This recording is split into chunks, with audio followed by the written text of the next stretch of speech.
लूका रचित सुसमाचार 22वां अध्याय। अख़मीरी रोटी का पर्व जो फसह कहलाता है निकट था, और महायाजक और शास्त्री इस बात की खोज में थे कि उसको क्यों कर मार डालें, पर वे लोगों से डरते थे। और शैतान यहूदा में समाया, जो इस्करियोती कहलाता और 12 चेलों में गिना जाता था। उसने जाकर महायाजकों और पहरुओं के सरदारों के साथ बातचीत की कि उसको किस प्रकार उनके हाथ पकड़वाए। वे आनंदित हुए और उसे रुपये देने का वचन किया। उसने मान लिया और अवसर ढूंढने लगा कि बिना उपद्रव के उसे उनके हाथ पकड़वा दे। तब अख़मीरी रोटी के पर्व का दिन आया, जिसमें फसह का मेमना बलि करना अवश्य था। और यीशु ने पतरस और यूहन्ना को यह कहकर भेजा कि जाकर हमारे खाने के लिए फसह तैयार करो। उन्होंने उससे पूछा, तू कहाँ चाहता है कि हम तैयार करें? उसने उनसे कहा, देखो, नगर में प्रवेश करते ही एक मनुष्य जल का घड़ा उठाए हुए तुम्हें मिलेगा। जिस घर में वह जाए, तुम उसके पीछे चले जाना, और उस घर के स्वामी से कहो कि गुरु तुझसे कहता है कि वह पाहुनशाला कहाँ है, जिसमें मैं अपने चेलों के साथ फसह खाऊं। वह तुम्हें एक सजी सजाई बड़ी अटारी दिखा देगा, वहां तैयारी करना। उन्होंने जाकर जैसा उसने उनसे कहा था वैसा ही पाया और फसह तैयार किया। जब घड़ी पहुंची तो वह प्रेरितों के साथ भोजन करने बैठा, और उसने उनसे कहा, मुझे बड़ी लालसा थी कि दुख भोगने से पहले यह फसह तुम्हारे साथ खाऊं, क्योंकि मैं तुमसे कहता हूं कि जब तक वह परमेश्वर के राज में पूरा न हो, तब तक मैं उसे कभी न खाऊंगा। तब उसने कटोरा लेकर धन्यवाद किया और कहा, इसको लो और आपस में बांट लो, क्योंकि मैं तुमसे कहता हूं कि जब तक परमेश्वर का राज्य न आए, तब तक मैं दाख रस अब से कभी न पीऊंगा। फिर उसने रोटी ली और धन्यवाद करके तोड़ी और उनको यह कहते हुए दी कि यह मेरी देह है, जो तुम्हारे लिए दी जाती है। मेरे स्मरण के लिए यही किया करो। इसी रीति से उसने ब्यारी के बाद कटोरा भी यह कहते हुए दिया कि यह कटोरा मेरे उस लहू में जो तुम्हारे लिए बहाया जाता है नई वाचा है। पर देखो, मेरे पकड़वाने वाले का हाथ मेरे साथ मेज पर है, क्योंकि मनुष्य का पुत्र तो जैसा उसके लिए ठहराया गया जाता ही है, पर हाय उस मनुष्य पर जिसके द्वारा वह पकड़वाया जाता है। तब वे आपस में पूछ पाछ करने लगे कि हम में से कौन है जो यह काम करेगा।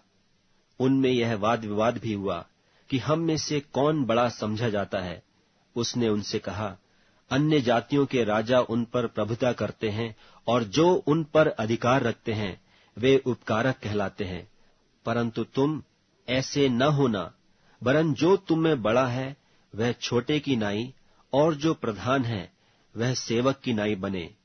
क्योंकि बड़ा कौन है, वह जो भोजन पर बैठा या वह जो सेवा करता है? क्या वह नहीं जो भोजन पर बैठा है? पर मैं तुम्हारे बीच में सेवक के नाई हूं। परंतु तुम वह हो जो मेरी परीक्षाओं में लगातार मेरे साथ रहे। और जैसे मेरे पिता ने मेरे लिए एक राज्य ठहराया है, वैसे ही मैं भी तुम्हारे लिए ठहराता हूं, ताकि तुम मेरे राज्य में मेरी मेज पर खाओ पियो, वरन सिंहासनों पर बैठकर इस्राएल के 12 गोत्रों का न्याय करो। शमौन, हे शमौन, देख, शैतान ने तुम लोगों को मांग लिया है कि गेहूं की नाई फटके, परंतु मैंने तेरे लिए विनती की कि तेरा विश्वास जाता न रहे, और जब तू फिरे तो अपने भाइयों को स्थिर करना। उसने उससे कहा, हे प्रभु, मैं तेरे साथ बंदी गृह जाने वरन मरने को भी तैयार हूं। उसने कहा, हे पतरस, मैं तुझसे कहता हूं कि आज मुर्ग बांग न देगा जब तक तू 3 बार मेरा इनकार न कर लेगा कि मैं उसे नहीं जानता। और उसने उनसे कहा कि जब मैंने तुम्हें बटुए और झोली और जूते बिना भेजा था, तो क्या तुमको किसी वस्तु की घटी हुई थी? उन्होंने कहा, किसी वस्तु की नहीं। उसने उनसे कहा, परंतु अब जिसके पास बटुआ हो वह उसे ले, और वैसे ही झोली भी, और जिसके पास तलवार न हो वह अपने कपड़े बेचकर एक मोल ले, क्योंकि मैं तुमसे कहता हूं कि यह जो लिखा है कि वह अपराधियों के साथ गिना गया, उसका मुझ में पूरा होना अवश्य है। क्योंकि मेरे विषय की बातें पूरी होने पर हैं। उन्होंने कहा, हे प्रभु, देख, यहाँ 2 तलवारें हैं। उसने उनसे कहा, बहुत हैं। तब वह बाहर निकलकर अपनी रीति के अनुसार जैतून के पहाड़ पर गया और चेले उसके पीछे हो लिए। उस जगह पहुंचकर उसने उनसे कहा, प्रार्थना करो कि तुम परीक्षा में न पड़ो। और वह आप उनसे अलग एक ढेला फेंकने के टप्पे भर गया और घुटने टेक कर प्रार्थना करने लगा कि हे पिता, यदि तू चाहे तो इस कटोरे को मेरे पास से हटा ले, तो भी मेरी नहीं परंतु तेरी ही इच्छा पूरी हो। तब स्वर्ग से एक दूत उसको दिखाई दिया जो उसे सामर्थ देता था, और वह अत्यंत संकट में व्याकुल होकर और भी हृदय वेदना से प्रार्थना करने लगा, और उसका पसीना मानो लोहू की बड़ी बड़ी बूंदों की नाई भूमि पर गिर रहा था। तब वह प्रार्थना से उठा और अपने चेलों के पास आकर उन्हें उदासी के मारे सोता पाया और उनसे कहा, क्यों सोते हो? उठो, प्रार्थना करो कि परीक्षा में न पड़ो। वह यह कह ही रहा था कि देखो, एक भीड़ आई और उन 12 में से एक, जिसका नाम यहूदा था, उनके आगे आगे आ रहा था। वह यीशु के पास आया कि उसका चूमा ले। यीशु ने उससे कहा, हे यहूदा, क्या तू चूमा लेकर मनुष्य के पुत्र को पकड़वाता है? उसके साथियों ने जब देखा कि क्या होने वाला है, तो कहा, हे प्रभु, क्या हम तलवार चलाएं? और उनमें से एक ने महायाजक के दास पर चलाकर उसका दाहिना कान उड़ा दिया। इस पर यीशु ने कहा, अब बस करो, और उसका कान छूकर उससे अच्छा किया। तब यीशु ने महायाजकों और मंदिर के पहरुओं के सरदारों और पुरनियों से, जो उस पर चढ़ आए थे, कहा, क्या तुम मुझे डाकू जानकर तलवारें और लाठियां लिए हुए निकले हो? जब मैं मंदिर में हर दिन तुम्हारे साथ था, तो तुमने मुझ पर हाथ न डाला, पर यह तुम्हारी घड़ी है और अंधकार का अधिकार है। फिर वे उसे पकड़कर ले चले और महायाजक के घर में लाए, और पतरस दूर ही दूर उसके पीछे पीछे चलता था। और जब वे आंगन में आग सुलगाकर इकट्ठे बैठे, तो पतरस भी उनके बीच में बैठ गया। और एक लौंडी उसे आग के उजाले में बैठे देखकर और उसकी ओर ताक कर कहने लगी, यह भी तो उसके साथ था।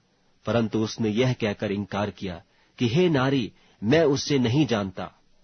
थोड़ी देर बाद किसी और ने उसे देखकर कहा, तू भी तो उन्हीं में से है।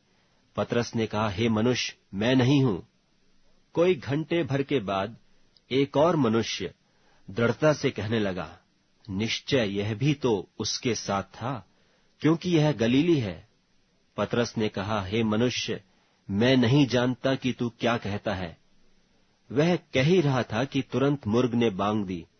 तब प्रभु ने घूमकर पतरस की ओर देखा, और पतरस को प्रभु की वह बात याद आई जो उसने कही थी कि आज मुर्ग के बांग देने से पहले तू 3 बार मेरा इनकार करेगा।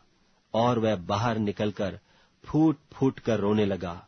जो मनुष्य यीशु को पकड़े हुए थे, वे उसे ठट्ठों में उड़ाकर पीटने लगे और उसकी आंखें ढांपकर उससे पूछा कि भविष्यवाणी करके बता कि तुझे किसने मारा।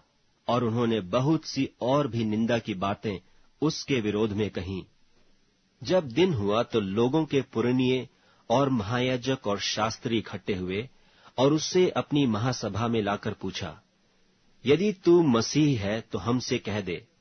उसने उनसे कहा, यदि मैं तुमसे कहूं तो प्रतीति न करोगे, और यदि पूछूं तो उत्तर न दोगे। परंतु अब से मनुष्य का पुत्र सर्वशक्तिमान परमेश्वर की दाहिनी ओर बैठा रहेगा। इस पर सबने कहा, तो क्या तू परमेश्वर का पुत्र है?